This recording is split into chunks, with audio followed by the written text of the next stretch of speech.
Mis ojos pondré en los fieles de la tierra para que estén conmigo. El que ande en el camino de la perfección, éste me servirá. Con la ayuda del Señor vamos a predicar la palabra bajo el tema el camino de la perfección. Gloria al nombre del Señor. Amados hermanos, los que ya estamos presentes en esta batalla, Dios ha sido el que en su misericordia nos ha puesto en este camino. Pero quiero decirle que para ponernos Dios en este camino, no ha sido fácil para Él, sino que a Dios le ha llevado trabajo y tiempo el poder moldearnos, el poder hablarnos, el poder convencernos, el poder atraernos a Él, hacia Él y hacia el camino, o sea, hacia la voluntad de Él. Le ha llevado tiempo y trabajo a nuestro Señor. La Biblia nos enseña a nosotros con mucha claridad que siempre ha sido así. Desde que Dios formó el primer hombre llamado Adán, la Biblia nos enseña que Dios trabajó de una manera muy minuciosa y formó aquel muñeco de barro, como un vaso de barro, pero Dios puso dentro de ese muñeco de barro, en el alma, en el espíritu, principios de Él, cosas de Dios, para que aquel hombre llamado Adán fuera una persona útil, fuera una persona de principios de Dios, fuera una persona amante de las cosas del Señor. Y le llevó trabajo a Dios. También la Biblia nos enseña en aquella parábola que aparece en Isaías capítulo 5, del verso 1 en adelante, cuando dice el profeta: ahora cantaré yo el cantar de mi amado, y mi amado tenía una viña en una ladera fértil. Y empieza el profeta a describir el trabajo que Dios hizo a su viña, hermano, despedregándola, sembrando en ella, dice el profeta, vides escogidas, y también cercándola de un vallado, poniendo un lagar con la esperanza de los frutos, y también edificando una torre en medio de la viña. Y lastimosamente el profeta dice de parte de Dios, esperando que diese uvas, dio uvas silvestres. Con esto lo que le quiero dar a entender, hermano, es que nosotros como personas y como seres humanos inteligentes debemos de hoy comprender y entender que para Dios no ha sido fácil tenernos aquí, traernos aquí, hablarnos, enseñarnos la palabra, revelarnos sus propósitos, mostrarnos su voluntad. Sinceramente ha sido un trabajo grande, un trabajo fuerte y un trabajo lleno de amor de parte de nuestro Dios también. Yo quisiera invitarlo a que leyera la Biblia conmigo en el Salmos, capítulo número 32, que es un verso muy conocido. Salmos capítulo 32 y el versículo número 8, dice la palabra del Señor: te haré entender y te enseñaré el camino en que debes andar, sobre ti fijaré mis ojos. Este verso de la palabra nos está mostrando de dos cosas que el Señor se compromete a hacer con uno. Una dice, te enseñaré. Está hablando de teología, está hablando de letra, está hablando de hablarnos. Y la segunda dice, te haré entender. está hablando de experiencia y está hablando de revelación y está hablando de abrir nuestro entendimiento hacia sus propósitos, al grado que a nosotros no nos queden dudas que el que nos tocó fue Dios, el que nos llamó fue Dios, el que nos bendijo fue Dios, el que nos salvó fue el Señor, el que nos tiene en este camino es el Señor, el que nos tiene en esta obra es el Señor, hermano. Y como le he dicho, no le ha sido fácil al Señor. Cada uno de nosotros conocemos la clase de rebeldía que hemos tenido, la clase de orgullo que hemos tenido, la clase de soberbia que hemos tenido, la clase de dureza que hemos tenido, porque sí la hemos tenido, y al Señor le ha llevado el tiempo poder, hermano, quebrantarnos, poder convencernos y bendecirnos y ponernos donde Él quiere que estemos para la gloria de su nombre. La palabra nos enseña, amados hermanos, de varios tratos que Dios tuvo con personas que fueron importantes dentro de la historia bíblica. Una de ellas, hermano, es aquel gran hombre de Dios llamado Moisés.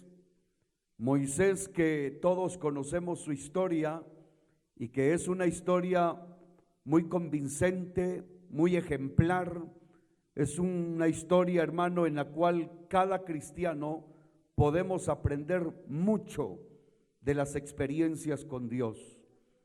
Y este hombre, huyendo de la tierra de Egipto para salvar su vida, se fue al desierto de Madián, y ahí, estando pastoreando las ovejas de su suegro, amados hermanos, Dios empezó los tratos con él. Y todos sabemos en esa historia que Dios se le aparece a Moisés en una llama de fuego, en una zarza, porque quería llamar la atención de Moisés, quería atraer a Moisés hacia él, quería despertar Dios en Moisés lo espiritual, y que de hecho Dios lo logró, porque Moisés en su comentario dice: iré y veré esta gran visión, no tomándolo como algo natural ni como algo normal, sino que al ver la zarza ardiendo en fuego y que no se consumía, Moisés pensó y concibió en su corazón diciendo: esto no es normal, esto es de Dios, esto es de parte de Dios.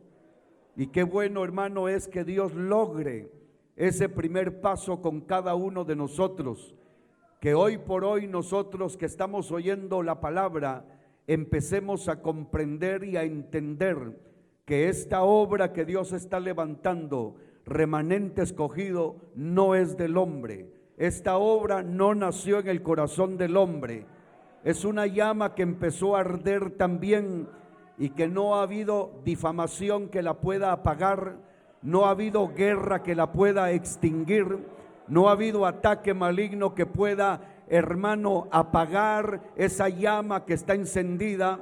Y se lo digo porque está encendido en su corazón, está encendido en mi corazón, está encendido en muchos lugares de la República de Guatemala, está encendido en muchos lugares de Centroamérica, de Suramérica, está encendido en muchos lugares, amados hermanos, de Europa y Estados Unidos y México, y lo digo para la gloria del Señor, hermano.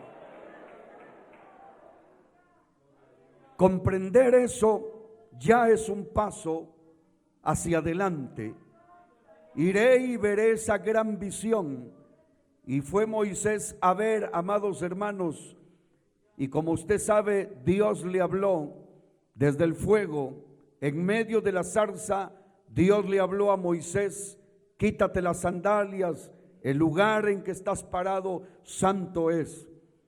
Pero de ahí empieza el trabajo de Dios con este hombre, porque Dios quería poner a este hombre Moisés en un camino del cual ya sabemos cuál fue.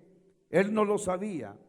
Dios lo estaba preparando, Dios lo estaba escogiendo, porque él estaba por Dios escogido para hacer un trabajo grande, para hacer un trabajo fundamental, para hacer un trabajo de excelencia, para hacer un trabajo que conmovería no solo a la tierra de Egipto, sino que al mundo entero en ese momento. Pero Moisés no lo sabía.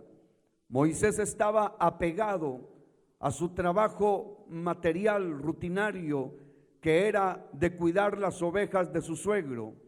Supongo que Moisés vivía, humanamente hablando, tranquilo con su esposa Séfora y sus 2 hijos en el desierto de Madián.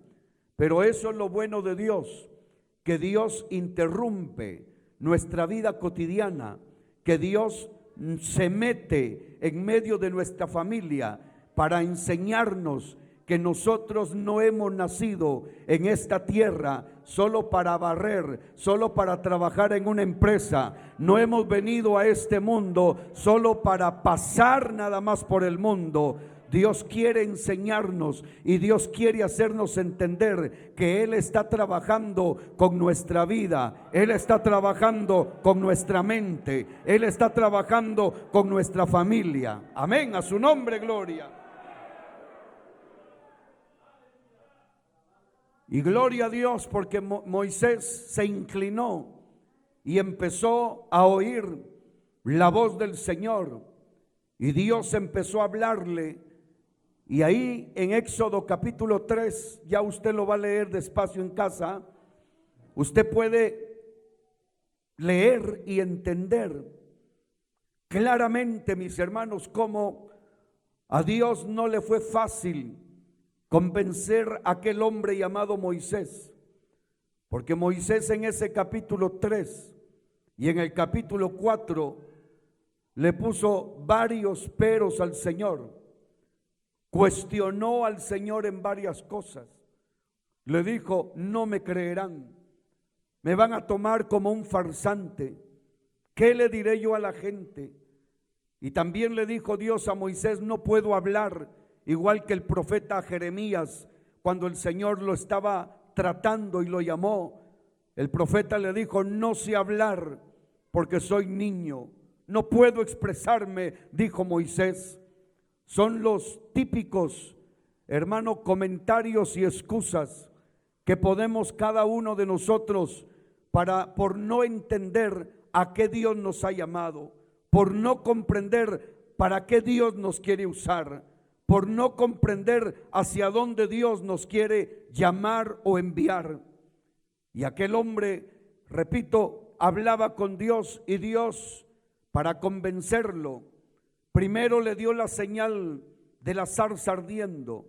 Segundo, le dijo: echa tu vara en tierra, y se convirtió en serpiente, y Moisés corría delante de la serpiente. Dios le dijo: tómala por la cola, y la tomó y se volvió vara otra vez. Cada hecho que estaba permitiéndosele a Moisés frente a la zarza era porque Dios estaba marcando su alma, marcando su mente, que las cosas, amados hermanos, grandes, milagrosas, extraordinarias que Moisés estaba viendo allí en esa experiencia, iban quedando grabadas en su mente y en su corazón, porque Dios quería a una persona totalmente convencida. Dios quería a una persona totalmente entregada. Dios quería a una persona llena de convicciones, que el que lo había llamado, el que había hablado con él, no sencillamente era la letra teológica. Él estaba frente a la llama de la presencia de Dios. Él estaba oyendo la voz audible de Dios. Él estaba escuchando y viendo el poder de Dios moviéndose delante de él. Él lo estaba viendo. Bendito sea su nombre. Pero no se convencía. Y le dijo Dios: mete tu mano bajo tu seno, bajo tu brazo. Y Moisés lo hizo. y cuando sacó la mano estaba leprosa, estaba enferma la mano. Y le dice Dios a Moisés: vuelve a meter la mano, y lo hizo, y al sacarla estaba completamente sana. ¿Qué le estaba demostrando Dios ahí?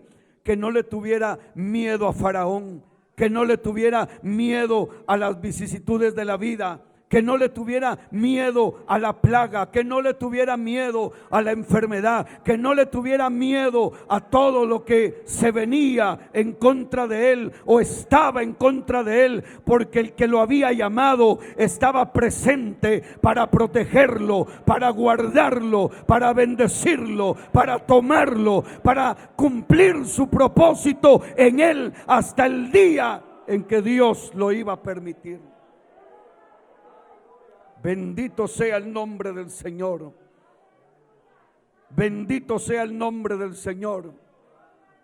Qué triste, hermanos, que hay muchos cristianos que lamentablemente no procuran que sus convicciones sean más sólidas, sean más fuertes, que sus convicciones se enraícen más en su alma, en su corazón. Y dejan pasar el tiempo y no procuran, como Moisés, acercarse a la zarza, acercarse a Dios.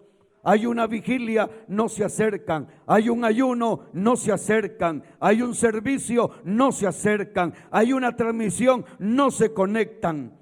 Cuando una persona actúa de esa manera, es una persona que voluntariamente está dejando pasar el tiempo sin tomar en cuenta que en la vida, sea quien sea, le vendrán golpes, le vendrán tempestades, le vendrán batallas, le vendrá guerra. El enemigo no descansará hasta tratar de golpearlo, tocarlo, vencerlo, derrotarlo, aniquilarlo, eliminarlo. Eso es lo que tiene en la mente el enemigo. Usted y yo debemos de comprenderlo, y cada culto, cada transmisión, cada vigilia, cada ayuno es una oportunidad para nosotros de acercarnos a la presencia de Dios, y cerca de la presencia de Dios miraremos su presencia, miraremos su gloria, miraremos su bendición. A su nombre gloria. Bendito sea Dios. Así trabajó Dios con Moisés hasta que lo convenció, hasta que salió de ese encuentro determinado. Salió tan convencido que ni siquiera su esposa Séfora lo pudo detener a la misión a la cual Dios lo había comisionado, le había encomendado, y salió rumbo a Egipto. Y ahí es donde yo le digo que Dios trabaja con una persona, Dios trabaja con una iglesia, con una familia, de una manera con paciencia, con amor, con cuidado.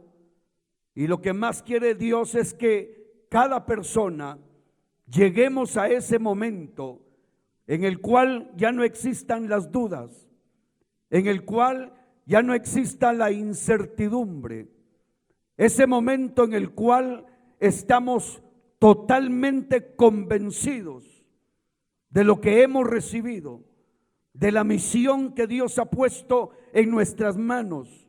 Estemos completamente convencidos que no habrá batalla, lucha, guerra, tentación, ataque maligno que nos vaya a desanimar, que nos vaya a desestabilizar, que nos vaya a mover del propósito de Dios, que nos vaya a quitar del plan que Dios ha puesto delante de nuestra vida. Eso es lo que Dios quiere con cada creyente. No vaya a pensar usted que es solamente con el pastor o con los pastores o con los líderes. No, cada miembro de la iglesia ha sido tocado por Dios, ha sido llamado por Dios. Y el tiempo que estemos sentados como miembros oyendo la palabra es ese tiempo en el cual Dios está trabajando como el alfarero y nosotros somos barro en las manos del alfarero. Y ese tiempo de estar ahí es el que Dios te toma, es el que Dios te toca, es que Dios te bautiza en su Espíritu Santo. Dios te da la experiencia de hablar nuevas lenguas. Dios te habla por profecía, Dios te habla por sueños, Dios te habla por la palabra. Dios te inquieta en cualquier momento, porque es la manera y es la forma que Dios está trabajando con su rebaño, con su pueblo, con los suyos, hermano. Aleluya.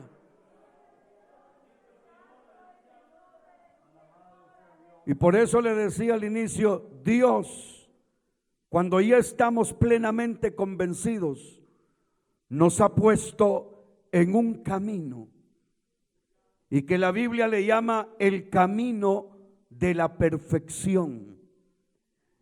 Y el propósito de Dios es que desde el momento que el Señor nos ponga en ese camino, es para que nosotros avancemos y seamos personas conquistadoras en este camino que Dios nos ha puesto. Entonces el Salmos 32:8 nos enseña claramente: te haré entender y te enseñaré el camino en que debes andar, sobre ti fijaré mis ojos. Yo le diría de parte de Dios, como dice la misma palabra: si oyereis hoy su voz, no endurezcáis vuestros corazones. ¿Por qué razón? Porque lamentablemente, y sí se lo digo, lamentablemente, no con todos los que Dios trató se logró el mismo objetivo que Dios logró con Moisés. La Biblia nos enseña que hay personas, unas de ellas fueron el pueblo de Israel, que el Señor, con el propósito de moldearlos, con el propósito de hacerlos ilustres sobre la tierra, a esa gente que salió de la tierra de Egipto, amados hermanos, quedaron postrados en el desierto, como lo dice Primera de Corintios 10, que de todos no se agradó Dios, por lo cual quedaron postrados en el desierto. ¿Por qué razón? Porque nunca dieron lugar en el corazón a la voz de Dios, porque nunca dieron lugar en su vida al propósito de Dios, porque nunca quisieron humillar su orgullo, porque nunca quisieron doblegar su soberbia delante de Dios, nunca quisieron tener fe, siempre quisieron confiar, bien sea en la espada, o bien sea en el oro, o bien sea en la plata, lo que quiero decir, en cosas materiales. Y el propósito de Dios de tenerlos en el desierto era para demostrarle que Dios no necesita ni de bancos, ni de mercados. Dios no necesita de supermercados, ni de centros comerciales, ni de calles, ni de avenidas para mantener a su pueblo, para bendecir a su pueblo, para llevar adelante a su pueblo, para tener en victoria a su pueblo. A su nombre sea la gloria, hermano. El mismo Dios dijo del pueblo de Israel: es pueblo que anda divagando en sus corazones, que nunca quisieron darle lugar, hermano, a lo que Dios estaba tratando con sus vidas. Ese es el consejo que Dios le da al pueblo hoy, a la congregación hoy. Hoy en este tiempo hay muchos distractores en el mundo, hay muchos lugares para pasear, hay muchos lugares para relajarse, hay muchos lugares para ir a pasar el tiempo. Hay muchos lugares y cosas para entretenerse en la vida. Hay muchas cosas y muchas cuestiones en la tierra que si uno no se cuida, le roban la fe, le roban el ánimo, le roban la fuerza, le roban, amados hermanos, hasta la valentía de enfrentarse a una batalla. Roban al pueblo el gozo de ir a bendecir y adorar a Dios. Iglesia, la iglesia no debe de perder ese gozo que se debe de tener en el corazón para buscar a Dios, hermano. ¿Qué es lo que le agrada a Dios de la iglesia? La palabra de Dios nos enseña. Pedro y Juan iban a la hora de la oración, a la hora novena, hacia el templo, por la puerta llamada la Hermosa. Eso es lo que le agrada a Dios, que la iglesia, aunque esté próspera económicamente, cómoda y bendecida en sus casas, en sus chozas, en sus lugares, pero que cuando se toca la trompeta de buscar la presencia de Dios, la iglesia venga con familia, gozosos a la iglesia. Y no a venir a ver. Es cierto que tenemos mascarilla, eso es visual, pero eso no le va a cerrar a usted la boca para bendecir a Dios. Las manos hay que tenerlas libres para levantarlas y honrar al que nos salvó.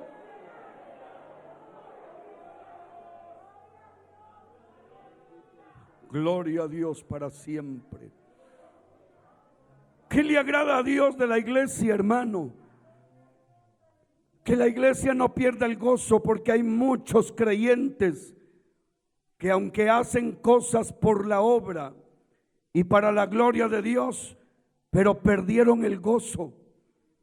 Muchos hacen cosas bajo presión o por el qué dirán. Muchos dentro del evangelio se acostumbraron a ser religiosos, rutinarios, cotidianos en su vida, hermano, en su experiencia con Dios. Déjeme decirle, como hermanos en Cristo, como cristianos que somos, Dios no se merece bocas cerradas. Dios no se merece malas caras o caras de desanimados. Dios no se merece oír quejas. Yo en lo personal no tengo nada que quejarme de Dios. He sufrido, sí. He vivido momentos duros también. He estado en momentos de enfermedad también. Pero eso no es para quejarme de Dios. He tenido problemas también, pero eso no es para quejarme de Dios. No es a la iglesia a venir a quejarme que soy cristiano, a quejarme que estoy en la obra, a quejarme de lo que estoy viviendo. Yo me acuerdo de la vida que vivía, me acuerdo de donde Dios me tomó.